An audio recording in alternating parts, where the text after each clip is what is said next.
par le coronavirus. Lavez-vous régulièrement les mains. Lavez-les soigneusement à l'eau et au savon, tant la paume que le dos, mais aussi entre les doigts. Comptez entre 40 et 60 secondes par lavage. Toussez ou éternuez dans le pli de votre coude et utilisez toujours des mouchoirs en papier. Jetez-les dans une poubelle fermée. Si vous êtes malade, restez chez vous. Ne vous rendez pas au travail. Évitez autant que possible de vous toucher le visage, en particulier le nez et la bouche avec les mains. Évitez les contacts rapprochés et évitez les poignées de main. Prenez soin de vous, mais aussi des autres.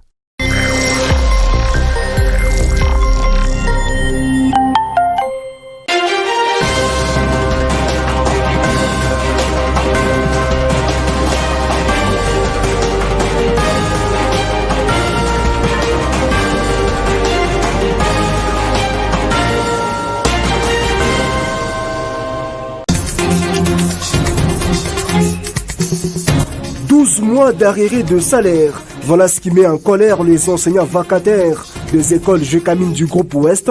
Ces hommes de la CRI, après avoir épuisé toutes les voies des recours, ont été au cadre des concertations de la société civile pour faire entendre leur voix. Lutte contre la propagation des Covid-19. Pas de trafic de personnes entre les provinces du Lualaba et au Katanga, cela du 18 au 22 juin en cours. À partir de ce jour, le port de masque devient obligatoire sur toute l'étendue de la province du Lualaba. Décision annoncée par le gouverneur des provinces, Richard Moïse Monguez-Mons, à l'issue d'un point de presse tenu ce mardi.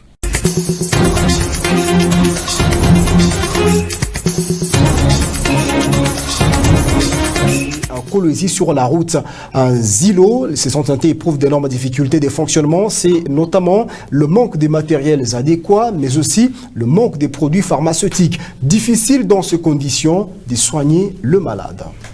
Réhabilité il y a peu par un particulier de bonne foi, le centre de santé militaire Zilo se trouvant à 30 km de Kolwezi, une structure sanitaire publique qui compte en son sein un bâtiment dont à l'intérieur un couloir et 5 chambres de malades. Non loin de là, on peut apercevoir une chambrette où ils utilisent comme étant maternité et en même temps la salle d'opération. Dedans, il n'y a que des panneaux de lit sans matelas. À notre grande surprise, ce centre manque les médicaments et les matériels adéquats pour le bon fonctionnement. Les difficultés sont énormes.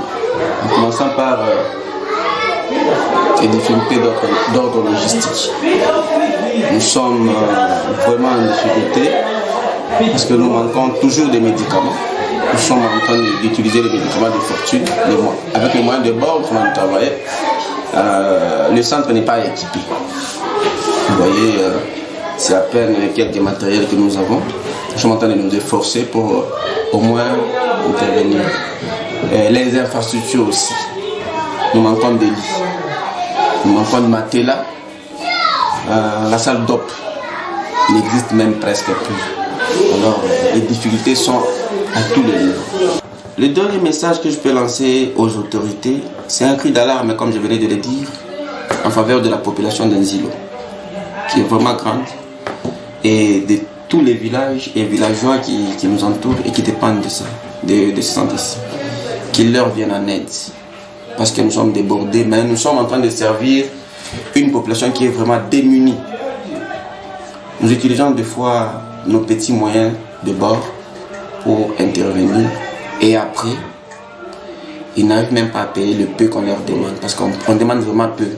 Il y a des malades qui sont retenus, d'autres fuient.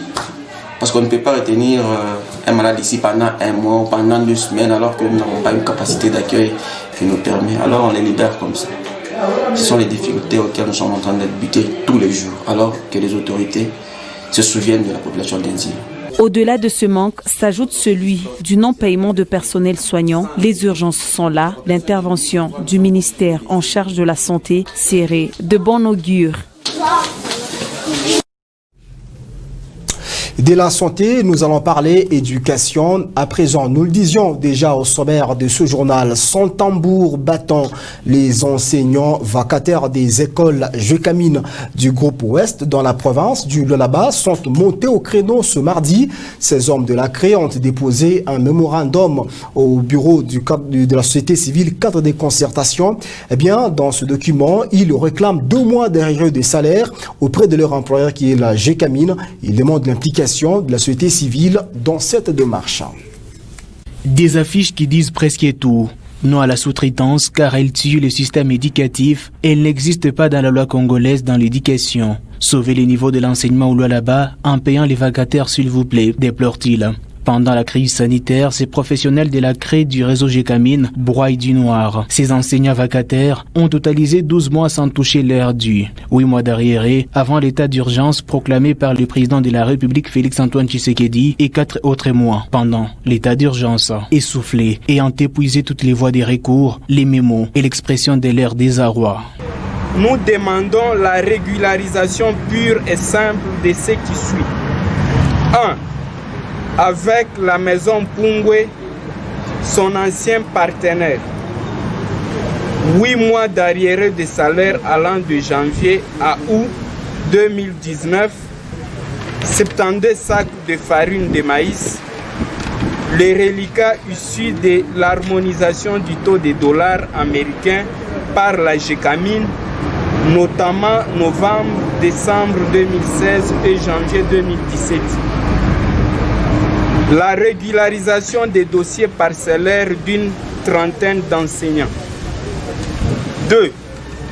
Avec la maison Herbeck, nouveau partenaire, l'appurement de 4 mois de salaire, entre autres février, mars, avril, mai, et entreprendre la paie du mois de juin. Les enseignants vacataires des différentes écoles Gécamine de Kolwezi ont constaté un traitement injuste de la part de l'entreprise Gécamine qui enfreint leurs droits, d'où ils en appellent l'implication des autorités tant nationales que provinciales. Et de l'éducation, nous allons parler société à présent. Madame, Messieurs, c'est presque un fait insolite. L'esplanade du gouvernorat de la province du Lualaba métamorphosée en dortoir par les cultivateurs du secteur Lulou. Ces hommes et femmes ont pris la décision de passer nuit à la belle étoile devant le gouvernorat des provinces malgré les intempéries pour réclamer leur indemnisation, auprès de l'entreprise Métalcol qui aurait spolié leur champ. Selon certaines sources, l'argent serait déjà déboursé. Je vous propose cet élément de reportage pour avoir plus de précision. Ces cultivateurs sont déterminés et continuent à passer la nuit à la belle étoile, malgré qu'étant confrontés à plusieurs difficultés, notamment le manque de quoi mettre sous la dent, ainsi que le manque des lieux d'aisance. À cela s'ajoutent les intempéries auxquelles sont exposés les enfants que portent certains parents ici.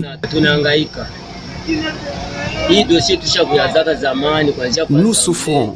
Nous avons entamé ces dossiers depuis. On avait commencé par l'Assemblée provinciale. Il y a 3 mois que les dossiers se trouvent dans le main du gouverneur. Nous sommes ici depuis le mois passé.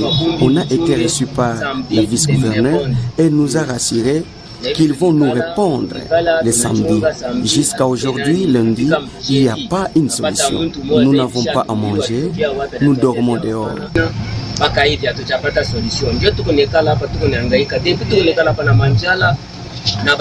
En attendant qu'une solution soit trouvée, pas plus tard que hier, 2 femmes ont mis au monde devant le gouvernorat la nuit. Juste après, elles ont été dépêchées à l'hôpital de référence Mwangeji. Ayant appris la nouvelle, une délégation de la société civile est allée à leur secours.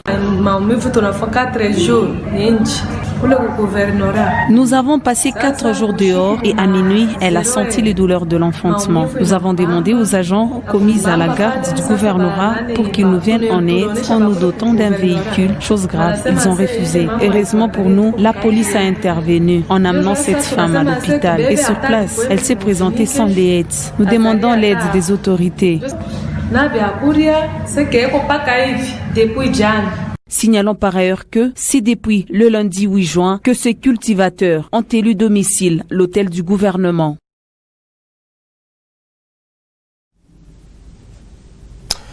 Nous le disions au sommaire de ce journal, lutte contre la propagation des Covid-19. La province du Lualaba vient de passer à la vitesse supérieure en intensifiant les mesures barrières.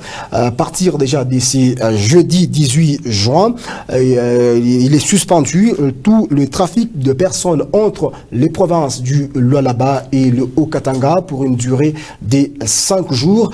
Une autre mesure, le port de masque devient obligatoire sur toute l'étendue de la province du Lualaba. Décision annoncée ce mardi par le gouverneur des provinces Richard Muej-Monguesmos à l'issue d'une communication devant les chevaliers de la plume et du micro. Primo, la suspension du trafic de personnes entre la province du Lualaba et celle du Haut-Katanga à partir du jeudi 18 juin jusqu'au lundi 22 juin 2020 inclus, tout en précisant que les véhicules de marchandises, denrées alimentaires, de minerais et leurs consommables, ainsi que des produits pharmaceutiques, ne sont pas concernés. Secundo, le gouvernement provincial insiste sur le port de masques. Il est désormais rendu obligatoire, spécialement dans tous les lieux publics, notamment les arrêts des bus, taxibus et taxis, les hôpitaux, les morgues, les cimetières, les marchés, les magasins. Tout manquement à cette règle sera sanctionné sévèrement. Tertio, durant toute la période du confinement évoqué ci-dessus, le gouvernement provincial s'engage à intensifier la communication et la sensibilisation sur les gestes barrières contre la Covid-19, afin que toute la population change de comportement et adopte des attitudes responsables. Nous vous signalons que l'Institut national de recherche biomédicale, INRB, vient de décentraliser les examens de laboratoire de confirmation de la maladie à coronavirus au grand laboratoire de Lubumbashi dans le Haut-Katanga. Il en résulte que la province du Lualaba enverra désormais les échantillons des cas suspects à Lubumbashi et non à Kinshasa. Et ainsi, le rendu des résultats sera obtenu plus rapidement. Les présentes mesures sont de stricte application. Madame, Messieurs, ce journal se poursuit sur votre télévision. Au chapitre des célébrations, chaque 16 juin de l'année, le monde célèbre la journée de l'enfant africain. Dans la province du Lualaba, cette journée n'est pas passée inaperçue. La commissaire générale en charge du genre famille et enfants a célébré cette journée avec les enfants de la rue dans l'enceinte du centre des formations Ngouze situé dans la commune de Manika. Précision, Patient Kabamba par cœur.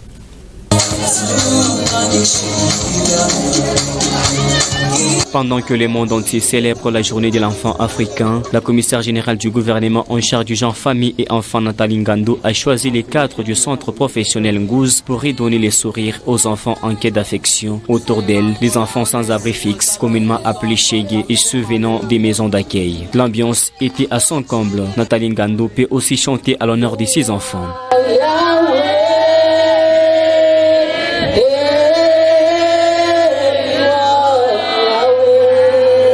En pleine pandémie du coronavirus, la commissaire a accompli son devoir, celle de sensibiliser la communauté face à la Covid-19. Ensemble avec ses convives, les gestes barrières sont exhibés. Coronavirus. Par-dessus des tout, un repas copieux a été offert à ses enfants, dits vulnérables. On tient comme ça. Donc, comme ça, très bien. Ok, mange maintenant. Très bien. Ces enfants ont passé des moments de fraternité avec la patronne des affaires sociales et humanitaires. Et signalons par ailleurs que c'est sous les thèmes Ensemble pour des actions urgentes en faveur des enfants de la rue que la journée de l'enfant africain a été célébrée dans le monde.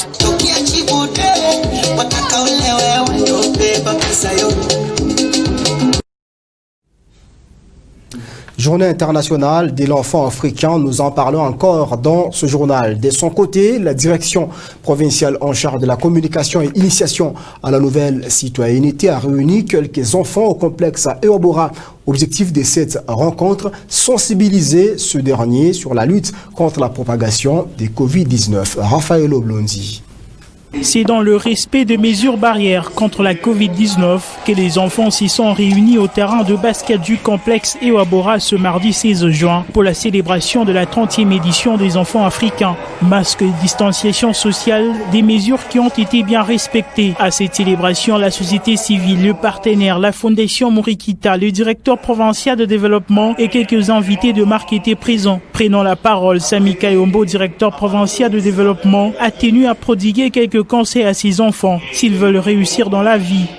Je voudrais donc que vous qui êtes là comme enfant aujourd'hui, que vous sachiez que la détermination est l'une des qualités qui doit avoir un homme.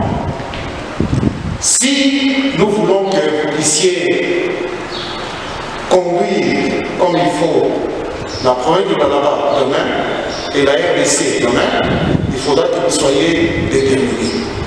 Au cours de son speech, Sami Kayombo a insisté sur la contribution des enfants dans la lutte contre la Covid-19. Célébration intervenue pendant une période critique frappée par le coronavirus, pandémie qui inquiète tout le monde depuis un certain temps. Ainsi, sous le leadership clairvoyant du gouverneur de province Richard Mouyej, la direction provinciale de communication et initiation à la nouvelle citoyenneté a célébré cette journée dans un contexte très particulier. L'initiation à la lutte contre la Covid-19 et surtout le plan, même chez le plus petit.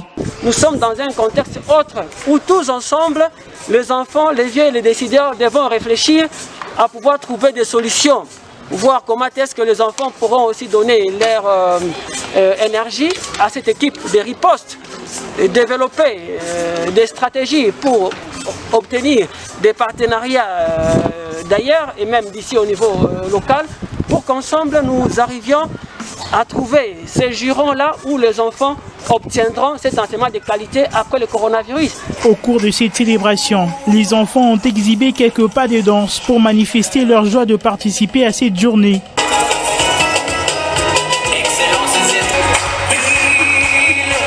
Des divers jeux étaient inscrits à la journée et c'est par un repas qu'ils ont clôturé la journée mondiale des enfants africains.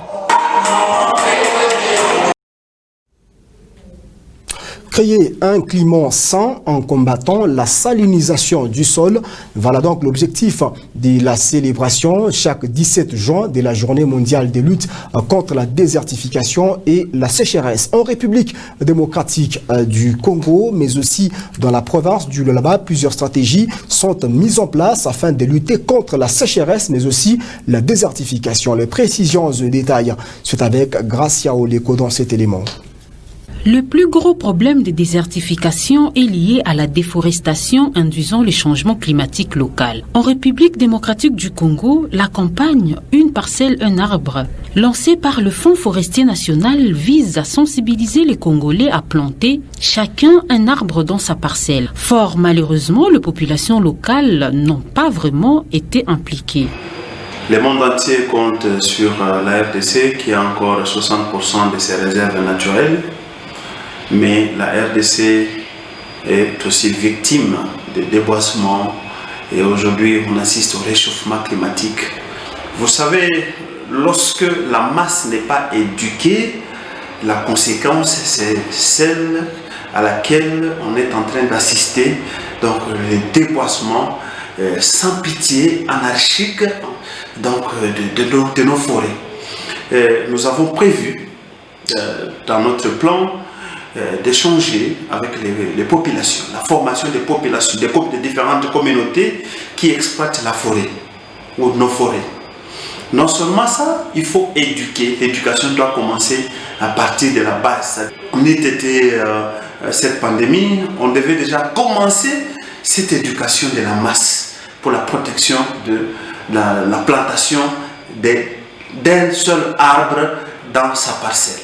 Que chaque Congolais, chaque Lualabé comprenne qu'il doit avoir au moins un arbre dans sa parcelle pour faire face au réchauffement climatique. Il sied aussi de noter que la forêt équatoriale est encore visible mais diminue à vue d'œil. Survolant notre pays, le constat est flagrant. Renforcer la situation socio-économique des jeunes taximens exploitants moto dans la province du Lualaba. Voilà l'objectif d'un projet mis en place par la société civile. Déjà ce mardi, quelques jeunes ont été bénéficiaires des 9 motos en marge de ce projet. La cérémonie de remise a été patronnée par le directeur des cabinets du ministre provincial en charge du budget et plan.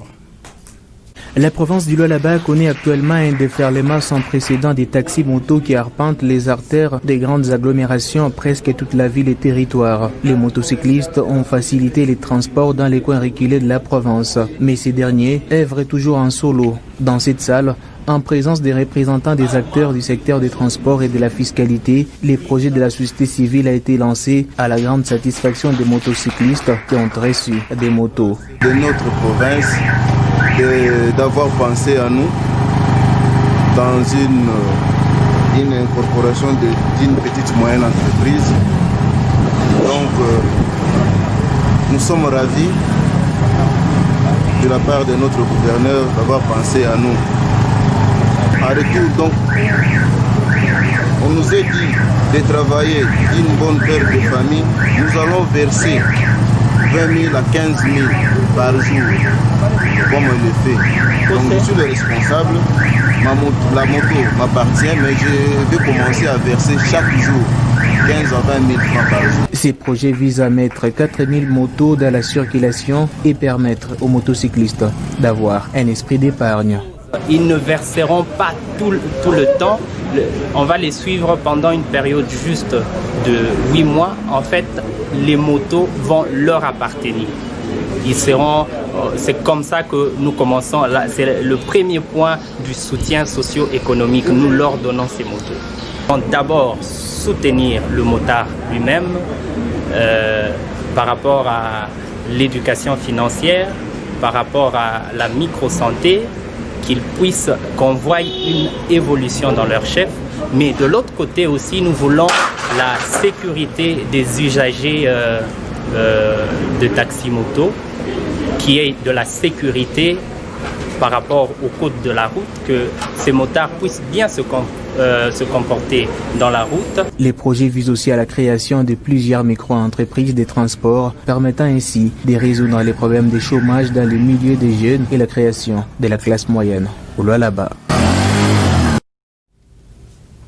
Madame, Messieurs, vous le savez, depuis un temps, la province du Lualaba est plongée dans la saison sèche, qui est caractérisée ce dernier temps par le froid qui engendre la toux, mais aussi le rhume. Pendant cette période marquée par la propagation des Covid-19, comment faire la démarcation entre la toux et le rhume simple, et par rapport aux signes cliniques de la Covid-19? Docteur Tchouché répond au micro de Ben Moulande et Sarah Katebi. Ce qu'il faut savoir maintenant, c'est que durant cette période, c'est vrai, c'est la période de la saison sèche, il fait froid. Le froid, c'est un facteur favorisant des maladies respiratoires. Donc, durant cette période, on va aussi tousser. Mais cette toux sera pratiquement différente de celle qu'on a évoquée dans le corona. Sûrement, c'est une toux qui sera productive, mais ça n'empêche pas qu'on puisse faire aussi une toux sèche. Vous savez que nous sommes dans une région d'endémicité palustre où on a aussi des maladies tropicales qui se manifestent aussi par la fièvre. Donc c'est tellement intriqué et lié que quand quelqu'un a ces manifestations, c'est conseillé que la personne se rende à l'hôpital. C'est à l'hôpital où on va faire la part de choses. Est-ce qu'il y a malaria? Est-ce qu'il y a typhoïde? Ou est-ce qu'il y a le corona? Ok. Mais il ne faut pas non plus négliger certains aspects. Vous faites une toux. Cette toux, vous essayez de faire ce que nous avons l'habitude de faire à la maison. On prend les médicaments et qu'on sort, ça ne va pas. Il faut aller à l'hôpital. Ok. Mais si on rentre maintenant dans ce que vous avez évoqué, quand quelqu'un a la toux, est-ce que c'est le corona ou est-ce que c'est pas le corona? Comment séparer les deux? Je crois que tout le monde peut répondre à cette question de manière aisée. C'est qu'il faut aller à l'hôpital, c'est là où on va checker, on va faire les investigations. Si il s'avérait qu'on a le corona, là on va placer la personne dans les mains du service qui s'occupe de la prise en charge du corona. Et s'il s'agit des autres problèmes de santé, là on va donner le traitement qui convient. Élection en République démocratique du Congo. Les tergiversations se poursuivent entre les confessions religieuses dans la capitale Kinshasa pour choisir l'oiseau rare qui devra présider à la destinée de la centrale électorale en République démocratique du Congo. Les hommes des dieux s'entre-accusent de corruption. Quel profil pour le prochain président de la Commission électorale nationale indépendante, le prochain successeur de Corneille Nangaa? Et pour cela, Passion Parker Kabamba a rencontré le président du cadre de la société civile dans la province du Lualaba, Shadrach Mukada. Nous voulons voir la CENI dans toute neutralité être gérée par les personnes apolitiques. Mais par rapport aux qualités ou les critères que doit manifester la personne candidate à diriger la CENI, nous savons que, comme vous le dites, la CENI a été dirigée par des confessions religieuses depuis des années. On a estimé que c'était des personnes d'une haute moralité, mais au bout du compte, on finit par comprendre que les mêmes personnes qu'on estime naître finissent par être politisées, finissent par travailler pour les comptes d'un parti politique ou souvent parti au pouvoir, et c'est ce qui décourage. Aujourd'hui, la communauté congolaise voudra voir une personne apolitique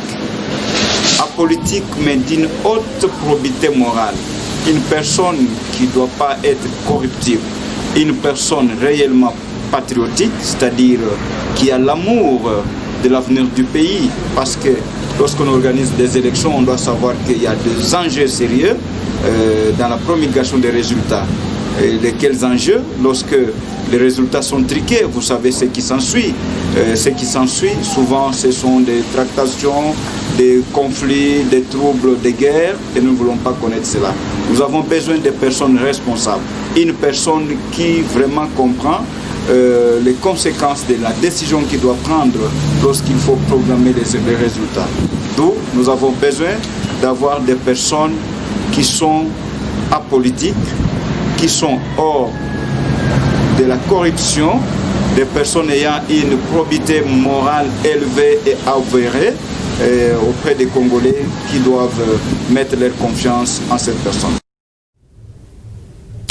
Confiné en Angola depuis le 10 mars dernier, suite à la pandémie des coronavirus, le Congolais qui se retrouve au pays d'Eduardo Santos demande l'implication du gouvernement pour leur rapatriement sur le sol de leurs ancêtres. Je vous propose de suivre cet élément. Je voudrais encore rappeler à la RDC, si la RDC est arrivée à rapatrier plusieurs personnes de plusieurs pays, et pourquoi pas nous qui sommes en Angola, derrière la RDC. Derrière, nous sommes des voisins côte à côte. Les Congolais d'en face, c'était des amis et de tous les restes.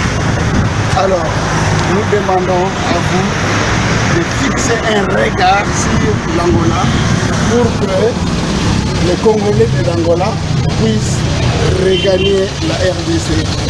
Étant donné que nous sommes vraiment fatigués, plus de moyens. À propos, il y a autorité ce qui est important. Nous sommes nombreux à solliciter le rapatriement dans notre pays. Les autorités angolaises ont promis de nous aider, mais en vain. Notre ambassade a également écrit, mais toujours sans succès. Aidez-nous s'il vous plaît, en essayant de négocier avec les autorités en place pour que nous retournions dans notre pays. Que le chef de l'État nous aide à trouver une solution. Nous semblons être oubliés ici. Nous passons la nuit à la belle étoile, tout en étant exposés à toute forme d'insécurité. Notre relation au chef de l'État, nous sommes là, c'est comme reçus, ils nous ont oubliés. Mais il y a l'insécurité ici qui règne. Madame, Messieurs, par là s'achève ce journal sur la télé Étoile Jaune. Merci à vous de nous avoir suivis. On se fixe au rendez-vous très prochainement. N'oubliez pas, coronavirus existe, mais nous pouvons le combattre en observant scrupuleusement le geste barrière. Merci à tous.